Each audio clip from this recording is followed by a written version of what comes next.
Saludos, es un placer estar nuevamente con ustedes para estudiar la presentación número 5 en el análisis teológico del movimiento davidiano. Antes de comenzar, quisiera suplicarles que conmigo fuésemos al trono de la gracia. Santísimo Señor y Padre que habitas en el cielo, es con placer, con regocijo, con alegría que venimos delante de tu presencia. Suplicamos que el Espíritu Santo tome control, posesión de este momento y que el estudio sea beneficioso espiritualmente para nosotros y que podamos crecer espiritualmente y que estemos mejor preparados para defender la verdad. Perdona nuestros pecados y ayúdanos a serte fieles. En el nombre de Jesús. Amén.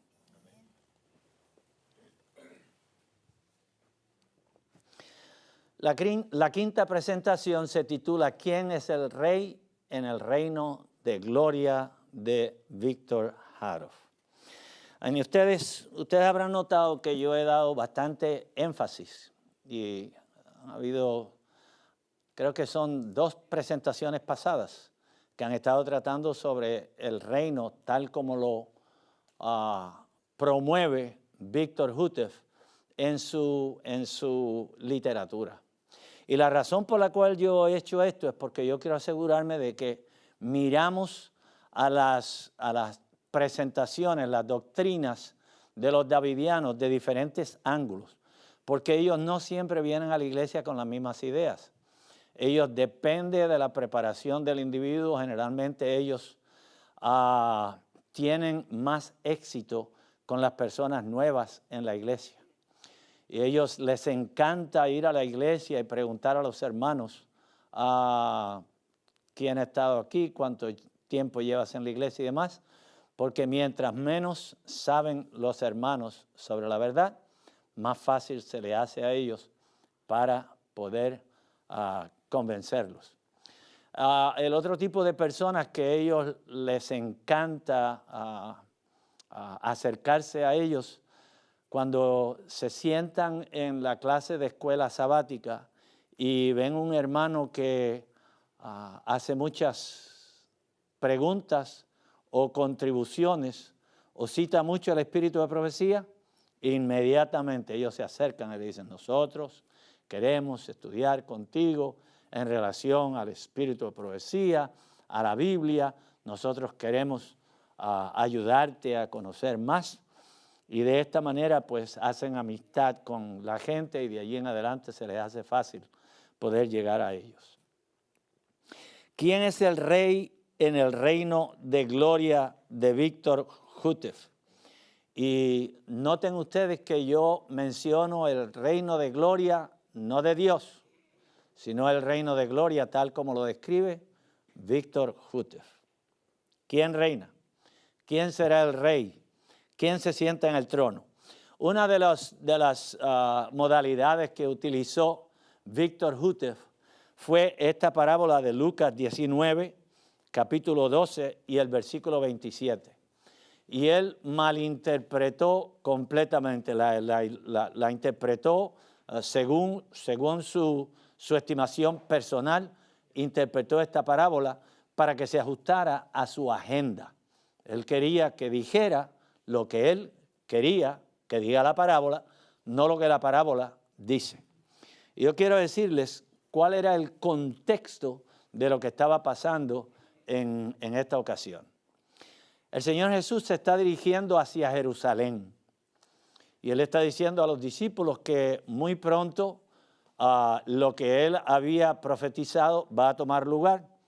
Y eso lo podemos ver en el capítulo 18 de Lucas, el versículo 31, donde dice, y Jesús tomando a los 12 les dijo, he aquí subimos a Jerusalén y serán cumplidas todas las cosas que fueron escritas por los profetas del Hijo del Hombre. Ellos miraban a Jesús como un posible líder, rey terrenal. Porque ellos querían que el Mesías viniera a liberarlos del yugo de los romanos. Ellos no quieren seguir sujetos a este imperio, pero ellos querían ser entonces los líderes del mundo. Ellos querían que el Mesías los dirigiera a que fuesen ellos los que controlaban las naciones del mundo y tenían una agenda más secular que ninguna otra cosa. ¿Por qué? Porque habían malinterpretado también las Sagradas Escrituras y por eso se estaban adhiriendo a la idea de un reino completamente opuesto a lo que estaba en la mente de Jesús, en la mente de Dios. De allí que en el capítulo 19, en la parábola de las minas, comienza allí el versículo 11 diciendo lo siguiente: y oyendo ellos estas cosas, prosiguió Jesús y dijo una parábola. ¿Por qué? Por cuanto estaba cerca de Jerusalén y porque pensaban. Recuerden, Jesús sabía cómo pensaban los discípulos. Dice, porque pensaban que luego había de ser manifestado el reino de Dios. En otras palabras, una vez que lleguemos a Jerusalén y se cumpla lo que ha dicho Jesús durante estos 3 años y medio, entonces el reino va a ser establecido. Porque eso era lo que tenían ellos en mente. Vean ustedes que aún en el libro de los Hechos, en el mismo capítulo 1 del libro de los Hechos, en los primeros versículos, el versículo 6 del capítulo 1 dice, entonces los que se habían juntado le preguntaron diciendo, Señor, ¿restituirás el reino a Israel en este tiempo? Solamente habían pasado 40 días de la resurrección de Jesús y ya ellos le están preguntando, si no lo estableciste antes de la crucifixión, ¿lo vas a establecer ahora? Y la respuesta del Señor Jesús fue enfática y les dijo, no toca a vosotros saber los tiempos o las sazones que el Padre puso en su sola potestad. En otras palabras, hay un trabajo, hay una obra que hacer antes que el reino sea establecido. ¿Por qué? En el libro de Daniel, el capítulo 7 del libro de Daniel, encontramos lo siguiente. Capítulo 7 del libro de Daniel, el Señor Jesús dice lo siguiente. En el versículo 26 dicen, pero se sentará el juez y quitaránle su señorío para que sea destruido y arruinado hasta el extremo. Y que el reino y el señorío y la majestad de los reinos debajo de todo el cielo sea dado al pueblo de los santos del Altísimo, cuyo reino es reino eterno y todos los señoríos le servirán y obedecerán. Ustedes notan, ellos tenían conciencia de lo que decía el libro de Daniel. Ellos sabían que en el libro de Daniel estaba diciendo que el reino de Dios iba a sobrepujar todos los demás reinos. Y precisamente eso es lo que ellos ambicionaban. Eso es lo que ellos querían.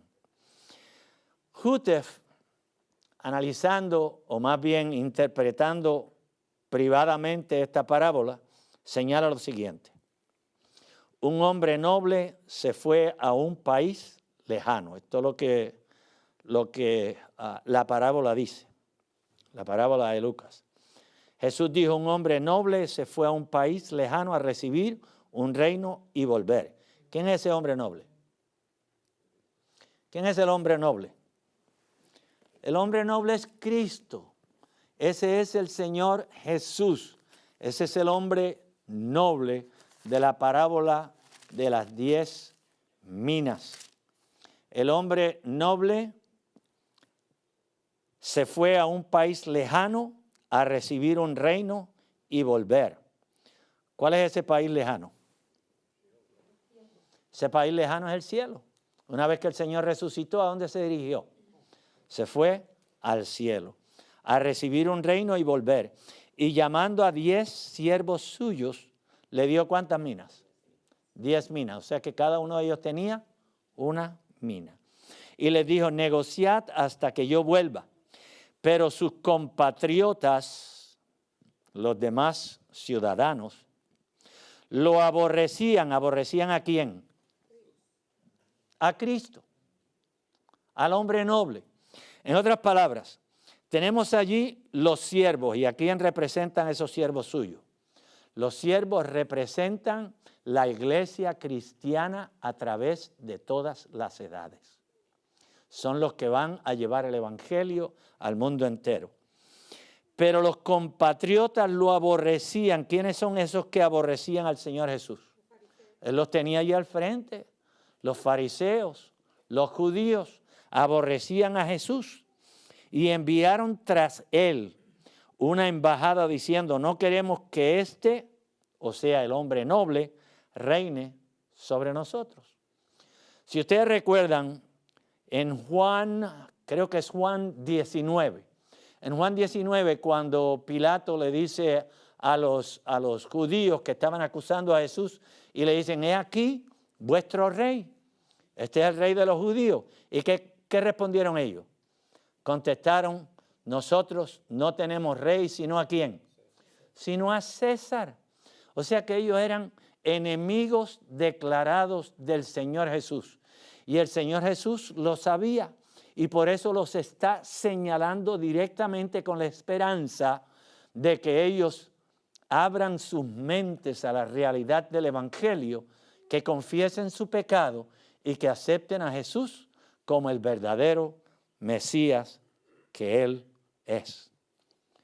Lucas 19:15 dice, sin embargo, fue nombrado rey y cuando volvió a su país, mandó llamar a los siervos a quienes había dado el dinero para saber lo que había negociado cada uno. O sea que Jesús fue al cielo, fue coronado rey de reyes, señor de señores, y luego regresa. ¿Cuándo regresa?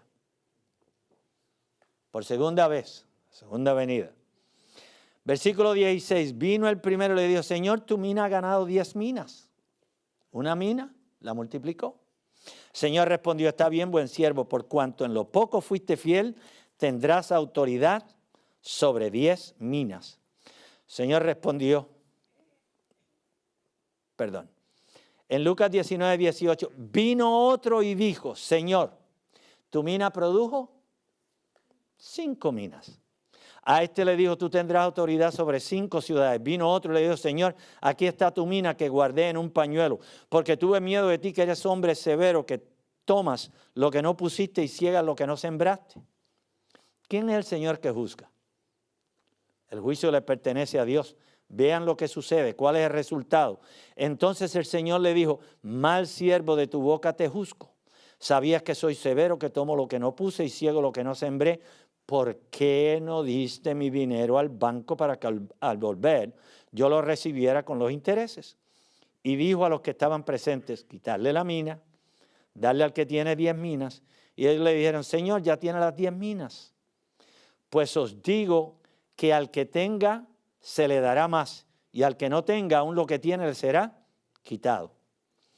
Y a mis enemigos, y este es el versículo que yo quiero que ustedes pongan atención, y a mis enemigos, ¿quiénes eran sus enemigos? Los judíos, los fariseos. A mis enemigos que no querían que yo, ¿quién es ese yo? El hombre noble. Reinase sobre ellos, traerlos acá y degollarlos ante mí. El hombre noble en la parábola es ¿quién? Cristo. Sus siervos son los cristianos de todas las épocas. Sus enemigos, los judíos, que lo rechazaron. Ahora, Jutef se dio a la tarea de interpretar también esa parábola. Y vean cómo él la usa para promover sus ideas, no las ideas que Jesús está tratando de promover. Jesús no estaba hablando de la proximidad del reino. Jesús estaba hablando específicamente de cómo el reino de Dios se va a desarrollar y cuándo es que Él se va a sentar en el trono al establecerse el reino de gloria. Hútef dice, Tratado 8, página 71, el hombre noble en esta parábola es Cristo mismo, quien después de su resurrección ascendió al cielo de cielos, el país lejano, para ser coronado Rey de Reyes y Señor de Señores. Hasta ahí estamos bien, no hay problema ninguno. Sus 10 sirvientes, noten ahora, quienes debían estar ocupados hasta su regreso, representan manifiestamente el ministerio al cierre de la dispensación evangélica. ¿Qué problema tenía Hútef con los ministros adventistas? Pues el problema que tenía es que los ministros adventistas no le permitían presentar sus ideas equivocadas, en error, en la iglesia. El problema que tenía es que los ministros adventistas no se iban a someter a una persona, a un individuo que está interpretando la Biblia conforme a su agenda personal, tratando de movilizar las ideas que él tenía, porque él ambicionaba poder, él ambicionaba controlar la iglesia. Él quería ser el más grande de ellos. ¿Recuerdan cuál era el problema de los discípulos? Y entonces dice que representan manifiestamente el ministerio al cierre de la dispensación evangélica. Nada de eso está en la parábola del Señor Jesús. Es algo que estaba tomando lugar allí mismo. Él condenó a los judíos que estaban escuchando. Ese era el blanco de lo que el Señor Jesús estaba diciendo. Mis enemigos, los judíos, y los judíos entendieron muy bien que él estaba hablando de ellos. Y los ciudadanos, por consiguiente, representan a los laicos. Eso dice Hútef. Los súbditos de su reino. Juntos entonces sus siervos y sus súbditos componen su reino, iglesia completo. Hútef enseñaba que Cristo reina a través de Hútef. Vean lo que dice. Él continúa evaluando la parábola. Siendo que ellos enviaron tras él una embajada diciendo, no queremos que el hombre noble, reine sobre nosotros. La única conclusión admisible es que un corto tiempo antes de su regreso, Cristo informará a sus ciudadanos, o sea, los miembros de la iglesia, que Él está tomando las riendas en sus manos para establecer su reino y que ellos al escuchar el anuncio se negarán a someterse a la persona a través de la cual Él ha de gobernar. ¿Quién creen ustedes que Hútef tenía en mente para gobernar en ese reino de gloria del Señor Jesús? Pues ninguno otro que Hútef. Según él, el Señor Jesús lo había elegido a Hútef para que él lo representara delante de las naciones mientras Jesús permanecía invisible. Hútef dice, observe que en el mensaje que ellos enviaron tras él, sus siervos no dijeron, no queremos que tú reines sobre nosotros, sino más bien no queremos que reine sobre nosotros. Lo que ellos objetaron fue que Cristo reinara a través de otra persona. Ustedes ven cómo él está introduciendo su idea personal, completamente ajena a lo que el Señor Jesús estaba hablando. Claramente entonces, antes de que él sea coronado y antes de su regreso para ajustar cuentas con sus sirvientes, él escoge a un hombre para reinar sobre ellos en su lugar. ¿Está claro cuál era la agenda de Hútef? Claro que está claro. Después de lo cual le dicen, por su actitud y postura hacia su mensaje, no queremos que este hombre reine sobre nosotros, aunque este hombre, tal como vemos al presente, es el David antitípico, el simple medio, el rey visible. Vean ustedes que Hútef se identifica ahora también como el David antitípico. O sea que el rey David de antaño era tipo no de Jesús, sino de ¿quién? sino de Hutef. Ustedes ven cómo él sutilmente está tratando de introducir la idea de que él va a tomar el lugar de Jesús. Señores, esta ha sido la idea de Satanás desde que se reveló en el cielo. Y de una manera u otra, él quiere tomar el lugar que le corresponde al Señor Jesús. Y entonces, siendo que él no lo puede hacer abiertamente como diablo, como Satanás, entonces él va a utilizar una persona, posesionarse de ella, y entonces él actuar a través de esa persona para poder gobernar no solamente en el mundo, sino también los miembros de la iglesia incautos que se dejen engañar. Así que él se autoproclamó como el David antitípico. Eso no es el único que él se proclamó. Yo le voy a mostrar más tarde cómo él también dice ser el Elías prometido. Ustedes leen Malaquías, el último libro del Viejo Testamento, Malaquías, capítulo 4, versículos 5 y 6. Allí hay un Elías prometido y usted dice, yo soy ese Elías que Dios prometió. Yo vengo a restaurar todas las cosas. Yo voy a restaurar esta tierra que se parezca al huerto del Edén. Hutef, el hombre con complejo de grandeza. Hutef se autoproclamó como el David moderno, el Elías moderno, el Jezreel moderno, el profeta maestro, el único capaz de interpretar las escrituras correctamente. Señores, ¿eso es ambicioso, sí o no? Arrogante el hombre, el único que puede interpretar las escrituras, al punto que él interpreta las escrituras aún diferente de lo que el mismo Jesús interpretó las escrituras, porque la Biblia se interpreta a sí misma, ¿sí o no? Línea sobre línea, renglón sobre renglón, aquí un poquito, allí un poquito. El Señor no nos dejó desnudos en relación a la capacidad para interpretar las Sagradas Escrituras, porque a través del Espíritu Santo nos ayuda a interpretarla, además de que si nosotros comparamos Escritura con Escritura, nosotros vamos a encontrar, sin lugar a dudas, la interpretación que el Señor tenía en mente. Indudablemente él se identificó como el Rey visible a sentarse en el trono de Cristo, de Dios. Ustedes saben que hubo alguien más que quería hacer eso, el diablo. Pero por supuesto, Hutef era un individuo bien interesante. Parece que este hombre, su memoria no era demasiado buena, o no llevaba un conteo claro de lo que él decía y de lo que él escribía.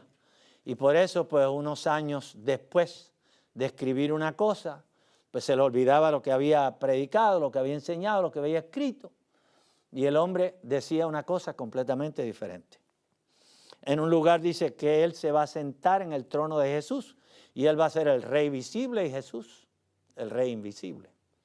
Pero en el código simbólico, la página 652, cuando Cristo estuvo en la tierra, citando a Hutef, no tuvo nada que ver con Sión, pero en su reino, el cual ha de establecer muy pronto, él va a ser la preciosa piedra angular, la fundación, y se sentará en el trono de David en Sión. Señores, ni cuando él cree que tiene las cosas derechas, que tiene las cosas correctas, ni entonces le salen bien. Porque ahora él dice que Jesús se va a sentar en un trono, pero no se va a sentar en el trono de Dios, sino que se va a sentar en el trono de ¿quién? En el trono de David. Y recuerden que él creía que él era el David antitípico. En otras palabras, Hutef se va a sentar en el trono de Dios visiblemente y a Jesús lo va a depositar en el trono de ¿quién? En el trono de David, según la carne. Es una cosa sorprendente cómo una persona puede desarrollar estas ideas y de la manera como él lo hace, de forma tal que a la hora de su muerte en el año 1955 había 100,000 adventistas del séptimo día que recibían su literatura. Eso era casi una quinta parte de los adventistas que había en ese tiempo. Más de 100,000 personas que estaban recibiendo su literatura. 10,000 de ellas eran davidianos, lo seguían donde él fuera, lo que él dijera. 10,000 adventistas que habían abandonado el adventismo y se habían declarado davidianos y estaban devolviendo no ahora un diezmo, sino doble diezmo, más el 5% de todas sus entradas al movimiento davidiano. Este hombre nunca construyó una iglesia. Vean ustedes. Nunca construyó una iglesia para los davidianos. Le aconsejó a los seguidores suyos de que ellos se mantuvieran en la iglesia adventista del séptimo día. Así que él no tenía que pagar ninguna de las cuentas. No tiene que pagar por el agua, no tiene que pagar por la electricidad, no tiene que pagar por los gastos. No en balde él acumuló suficiente dinero que en el año 1950 le compró una flota de Chevrolets. No estoy haciendo un anuncio, pero eso es lo que compró. Vehículos para todos los ministros davidianos para que ellos se fueran en la hora de la caza a cazar adventistas del séptimo día y traerlos a la organización davidiana. Pero claro, si él no tenía gasto ninguno, todo lo que tenía que gastar era en una prensa para publicar sus escritos y eso es todo. Lo demás, ustedes van a la iglesia adventista a distribuir este material y que me envíen no un diezmo, que me envíen doble diezmo. Lo que me sorprende es que hay hermanos adventistas, señores, que les está duro devolver, porque no es pagar, devolver el diezmo a la iglesia, que es el lugar donde deben hacerlo para que el ministerio del Señor pueda seguir adelante. Y les duele devolver un diezmo. Sin embargo, cuando se unen a una organización que está en completa herejía, no les pesa, no tienen problema, le devuelven doble diezmo. Y el 5% de sus entradas también se lo dan. No le piden a ese hombre cuentas en qué está gastando el dinero. Dicho sea de paso, un adventista le envió una nota a Víctor Houteff y le pregunta, óigame, ¿qué está haciendo usted con los diezmos? Porque le mandan diezmos a esta gente y usted no construye iglesias para ellos. Ellos no se benefician en nada y usted está, ¿qué hace usted con esos diezmos? Y él le contesta, eso no es problema suyo. Los que devuelven diezmos no deben preocuparse por lo que los que los recibimos hacemos con ellos. Si yo quiero construir, yo construyo. Si quiero ayudar a los pobres, ayudo a los pobres. Cómo yo los gaste, ese no es problema de ninguno de los que devuelven diezmos. Así cualquiera.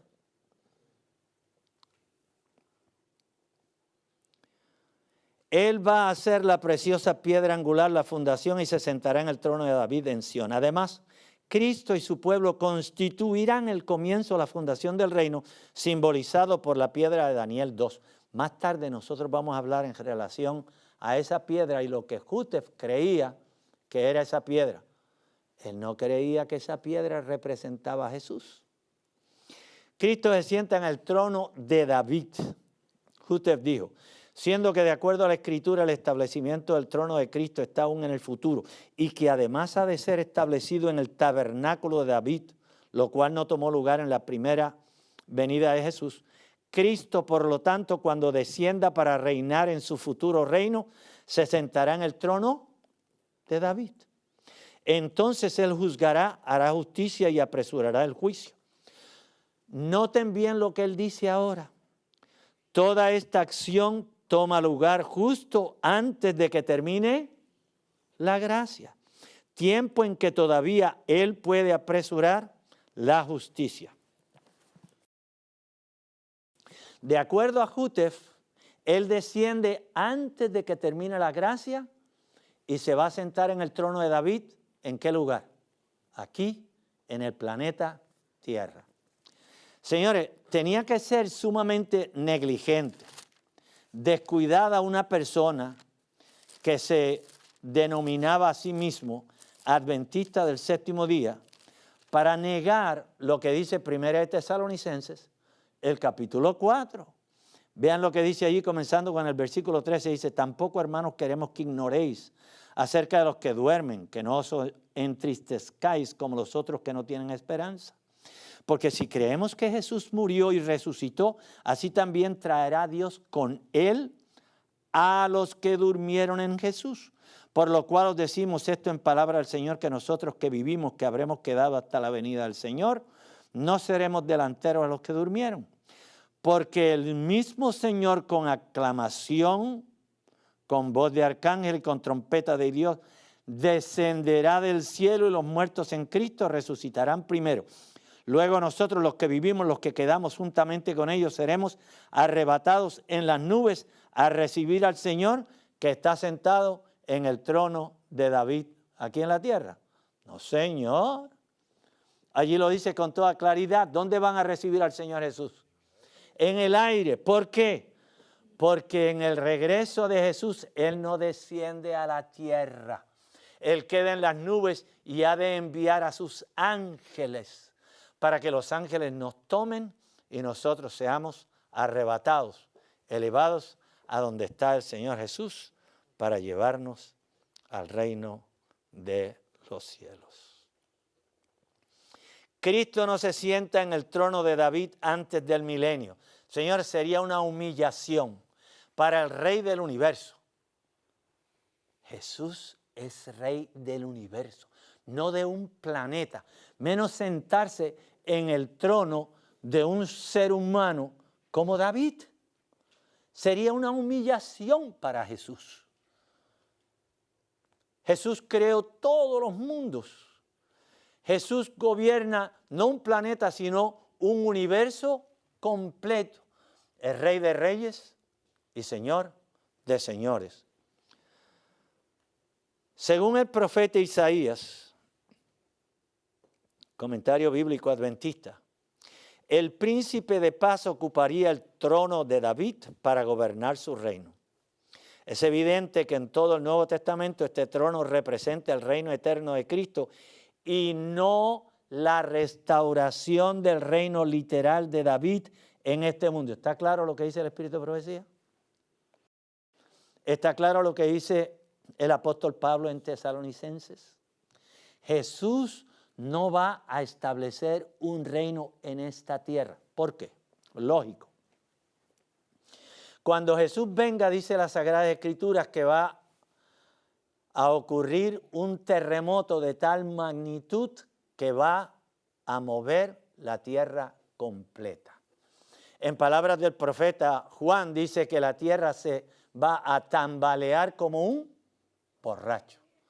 Se va a resquebrajar de forma tal que edificios, montañas enteras van a ser tragadas por las hendiduras que van a tomar lugar. Entonces, ¿cómo es que un Dios omnisciente, un Dios todopoderoso, un Dios que lo sabe todo, va a establecer un reino aquí en la tierra antes de que termine el tiempo de gracia y que cuando Jesús venga por segunda vez va a ser destruido completamente? ¿Tiene lógica? No tiene lógica, señores. En ninguna mente que no esté afectada por un poder sobrenatural, esto no tiene lógica. Si Cristo está sentado en su trono en el planeta Tierra, ¿quién está conduciendo la obra de intercesión en el santuario celestial? Porque cuando Jesús ascendió al cielo, ¿a dónde se dirigió? Al santuario celestial.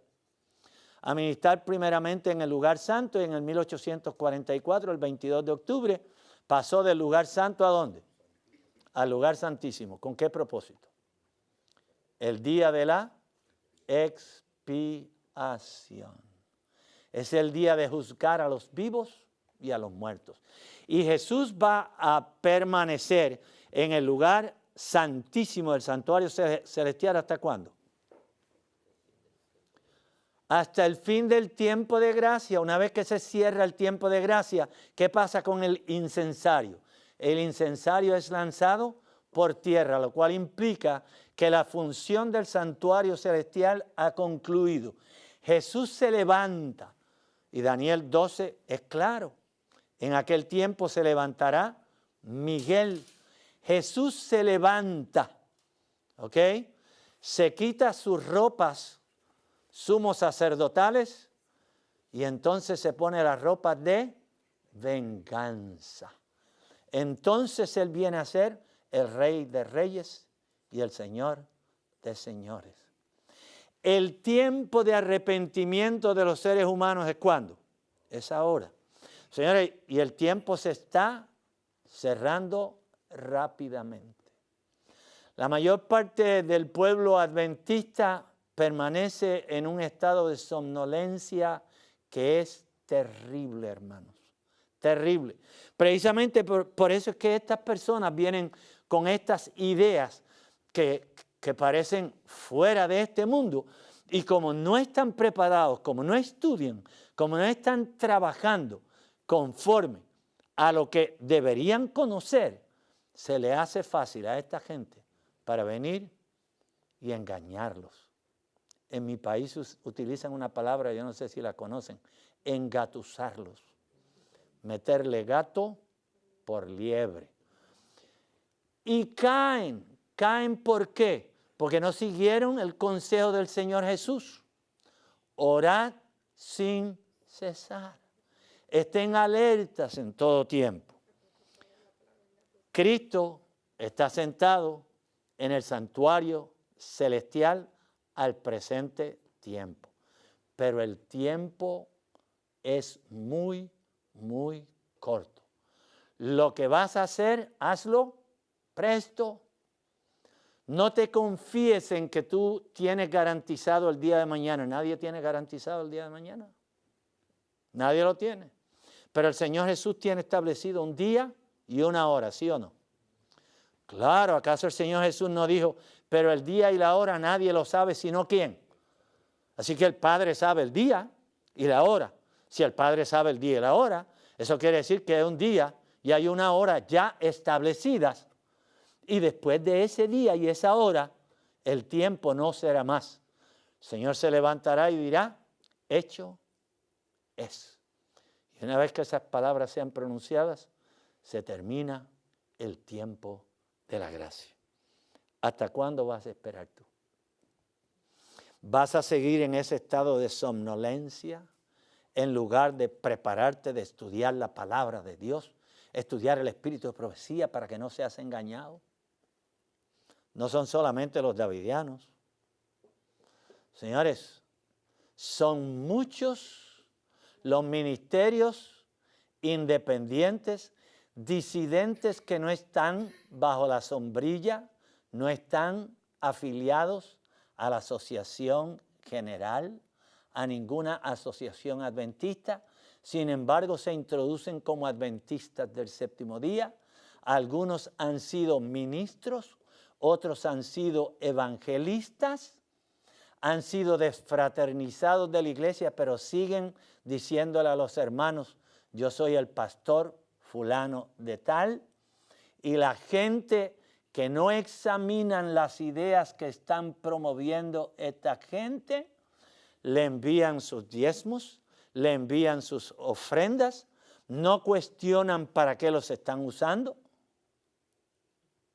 y de esa manera traicionan el pueblo de Dios, traicionan a Jesús mismo, separándose del pueblo que Dios ha elegido como depositario de sus leyes y del último mensaje de amonestación a esta tierra. No en el contexto en que Jútef y la vara del pastor promueven el reino ha de tomar lugar. Si va a tomar lugar, El Señor va a establecer un reino. El reino de Dios es tan real como el sol que nos alumbra. Viaja a través de toda la Escritura. Desde el Génesis al Apocalipsis usted puede encontrar que Dios tiene un reino. Jesús hizo mención del reino a los líderes judíos y le dijo, por tanto digo que el reino de Dios será quitado de vosotros. Es que los judíos estaban gozando ya del reino de gloria del Señor Jesús, no. Sino que los judíos tenían un señalamiento especial. Por Dios, ellos eran considerados el pueblo elegido. Ellos tenían la encomienda de representar el carácter de Dios a las naciones del mundo. Se suponía que ellos fueran cabeza y no cola. Pero todo el tiempo se encontraron imitando a ¿quiénes? Violando el 10º mandamiento. ¿Qué dice el 10º mandamiento? No codiciarás. Pero ellos le dicen al mismo Señor, le dicen, es que nosotros queremos tener un rey como las demás naciones. ¿Cómo será con nosotros hoy día? ¿Será que estamos codiciando las costumbres del mundo?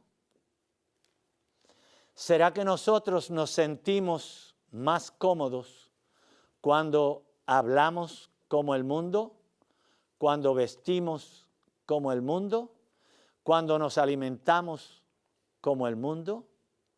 ¿Será que a nosotros nos place más ser ciudadanos de este mundo que ser ciudadanos del cielo?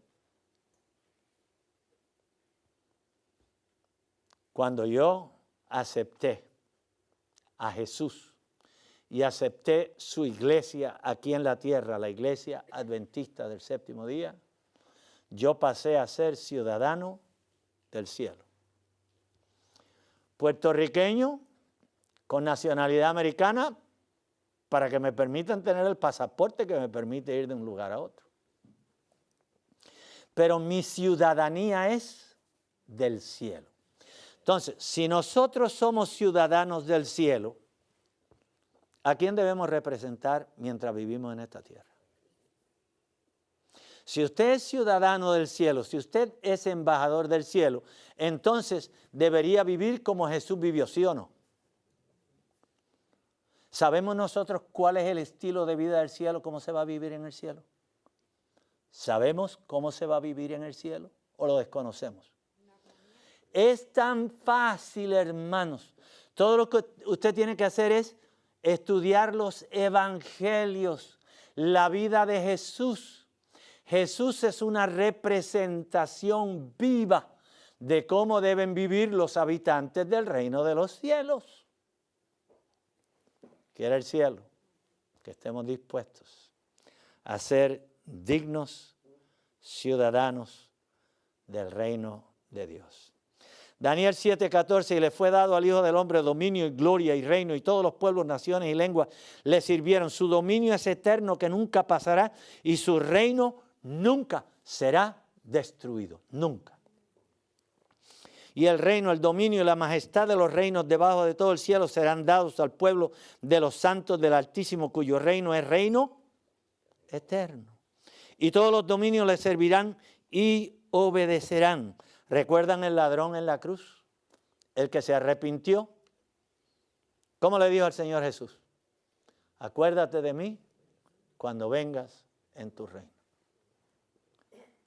Posiblemente este ladrón había escuchado más de una vez a Jesús exponer los principios que gobiernan el reino de los cielos. Para mí es una satisfacción tan grande cuando yo leo el libro de Apocalipsis.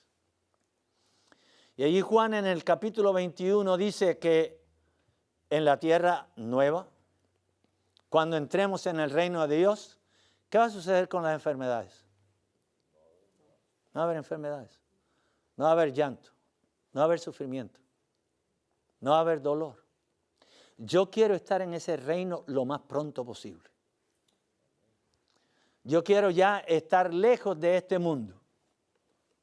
No habrá separación. Estaba diciendo yo como cuando yo dejo mi país para ir a predicar a otro lugar, tanto en los Estados Unidos como fuera de los Estados Unidos, en casa queda mi esposa y mi niña de 17 años. Y eso es todos los días, 1, 2, 3, 4 llamadas. Papi, ¿cuándo regresas? En el cielo no va a haber separación. Por eso yo me intereso en predicar en relación a esta situación que levantaron los davidianos desde el 1930 en adelante. Cuando yo pienso en todos esos adventistas que se unieron a los davidianos y cuando Hutef murió, se separaron de la iglesia y jamás volvieron a la iglesia adventista. Yo digo, qué tristeza, qué lamentable. Entonces, yo trato de hacer todas las presentaciones posibles, porque un davidiano que no se arrepienta o que se pierda sería una victoria para el diablo. Yo no quiero que ninguno de estos davidianos se pierdan. Yo amo a esta gente. Yo amo a estas personas. Yo quiero que vuelvan nuevamente al redil del Señor.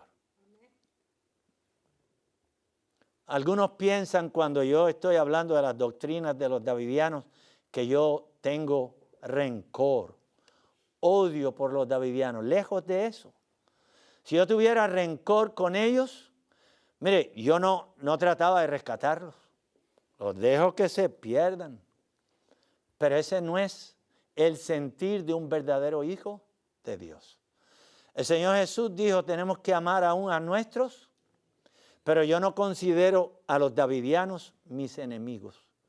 Yo los considero como hijos de Dios que han sido engañados por el diablo, que lamentablemente no se percataron que hay poderes espirituales de las tinieblas que sutilmente engañan a los hijos de Dios. Y quiere el cielo que si alguno de ellos está escuchando esta presentación, abra su mente a la unción del Espíritu, que regrese a la verdad. Cristo no establece un reino temporal en este mundo. Hechos de los Apóstoles dice, precisamente antes de dejar a sus discípulos, Cristo explicó claramente una vez más la naturaleza de su reino. Declaró que no era su propósito establecer en este mundo un reino temporal. No estaba destinado a reinar como monarca terrenal en el trono de David. El Señor Jesús dijo muy claro, mi reino no es de este mundo. Pero hoy, dice el deseado de toda la gente, 4:71, pero hoy hay en el mundo religioso multitudes que creen estar trabajando para el establecimiento del reino de Cristo como dominio temporal y terrenal. Desean hacer de nuestro Señor el rey de los reinos de este mundo, el gobernante de sus tribunales y campamentos, de sus asambleas legislativas, sus palacios y plazas. Esperan que el reino que reine Jesús por medio de promulgaciones legales impuestas por autoridad humana. Como Cristo no está aquí en persona, ellos mismos quieren obrar en su lugar, ejecutando las leyes de su reino. En otras palabras, ellos imaginan un Jesús que está siendo elegido por el pueblo. Es triste. Jesús es Dios. Nadie puede cuestionar su autoridad. Él es único. Él es sobre todas las cosas. Continúa el Espíritu de Profecía diciendo, el establecimiento de un reino tal es lo que los judíos deseaban en los días de Cristo. Habrían recibido a Jesús si él hubiese estado dispuesto a establecer un dominio temporal, a imponer lo que consideraban como leyes de Dios y hacerlos los expositores de su voluntad y los agentes de su autoridad. Pero él mismo dijo, mi reino no es de este mundo. No quiso aceptar un reino, un trono terrenal. Los judíos hubieran estado dispuestos a hacer cualquier cosa si Jesús hubiese dicho en algún momento: yo estoy aquí para derrotar a los romanos, para derrotar todos los demás reinos de este mundo, para que ustedes sean los líderes de este mundo. Y ellos habían visto suficiente del poder de Jesús. Habían observado cómo Jesús había hecho milagros, cómo Jesús calmó el mar, los vientos. Ellos decían, con un Mesías tal, nadie se va a poner en contra de él. Educación, 180. En la palabra de verdad se predice claramente la caída final de los dominios terrenales. En la profecía anunciada cuando Dios pronunció la sentencia contra el último rey de Israel se da el mensaje: así ha dicho Jehová el Señor, depón la tiara, o sea, quítale la corona. Sea exaltado lo bajo y humillado lo alto. Arruina, arruina, arruina lo reduciré. Y esto no será más, ¿hasta cuándo? Hasta que venga aquel cuyo es el derecho y yo se lo entregaré. La corona que se le quitó a Israel pasó sucesivamente a los reinos de Babilonia, luego a los medos y persas, luego a Grecia y luego finalmente a Roma. Y Dios dice, esto no será más hasta que venga aquel cuyo es el derecho y entonces yo le entregaré la corona a él. Cuando el Hijo del Hombre venga en su gloria, Conflicto de los Siglos, página 396, y todos los santos ángeles con él, entonces se sentará sobre el trono de su gloria y serán reunidos delante de él todas las gentes. Este reino está aún por venir. No quedará establecido sino cuando, en el segundo advenimiento de Cristo. ¿Qué pasó con Víctor Hútef? Le juraba a la gente que él era adventista del séptimo día. Él era maestro de escuela sabática, superintendente de la clase de escuela sabática. Sentía un orgullo tremendo en decir, yo tengo toda la luz que se necesita para llegar al reino de Dios. La señora White no tenía toda la luz. A ella no se le dio luz en relación al reino de Cristo.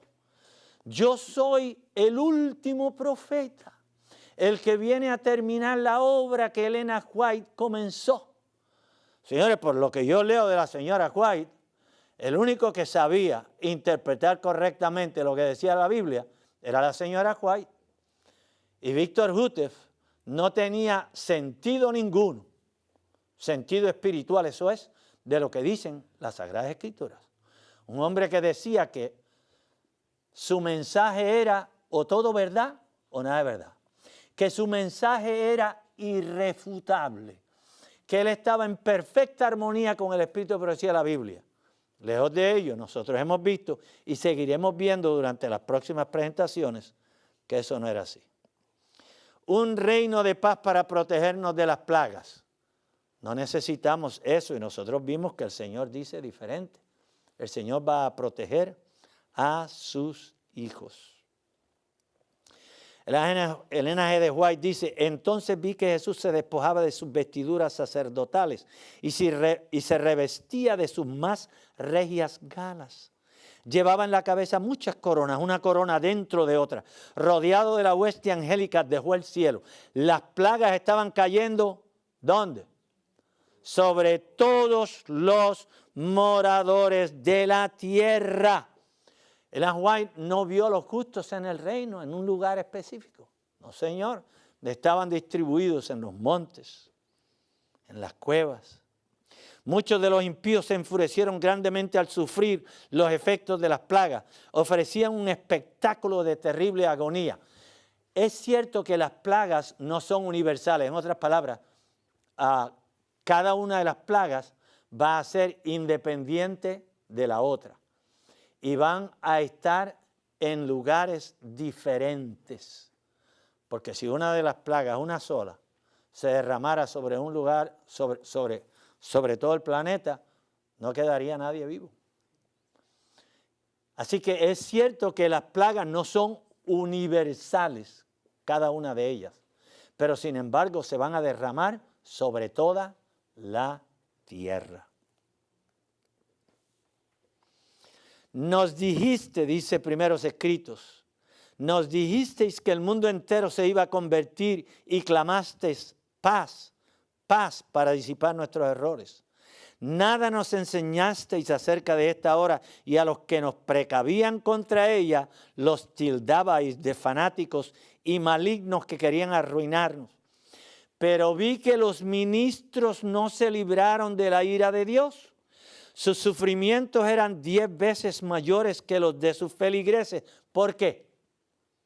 Porque habían engañado a aquellos que les estaban escuchando. Cuando usted mira el contexto de lo que dice la señora White, ella no se está refiriendo a los ministros adventistas. Se está refiriendo a los ministros de otras denominaciones que están enseñando que el milenio va a ser un milenio de paz, que el reino de Jesús se va a establecer aquí en la tierra. Pero déjeme decirle, si hay algún ministro adventista que está diciéndole a la iglesia que todo está tranquilo, que todo está en paz, que tenemos seguridad, señores, eso no es una realidad. Yo no creo que haya un ministro adventista que se atreva a declarar una cosa como esa, porque nosotros sabemos que, segunda de Pedro dice bien claro ahí, el diablo está como león rugiente, buscando a quién devorar. Falsos pastores claman paz y seguridad. Falsos pastores ayudan a Satanás en su obra y claman paz y seguridad, pero una destrucción repentina los abatirá. Me fue mostrado que la voluntad de Dios es que antes que venga el tiempo de angustia, los santos se libren de cuanto los estorbe y hagan pacto con Dios por medio de sacrificio. Desháganse de todo lo que va a impedirles escapar por sus vidas. Quiere el cielo ayudarnos día tras día, que nosotros podamos un día estar en el verdadero, el genuino, el legítimo reino de Dios. Oramos. Señor y Padre, gracias porque eres bueno y misericordioso. Gracias porque nos adviertes. Gracias porque no nos dejas abandonados. Gracias por abrir nuestros ojos a la realidad. Dirígenos a tu reino en el nombre de Jesús. Amén. Amén.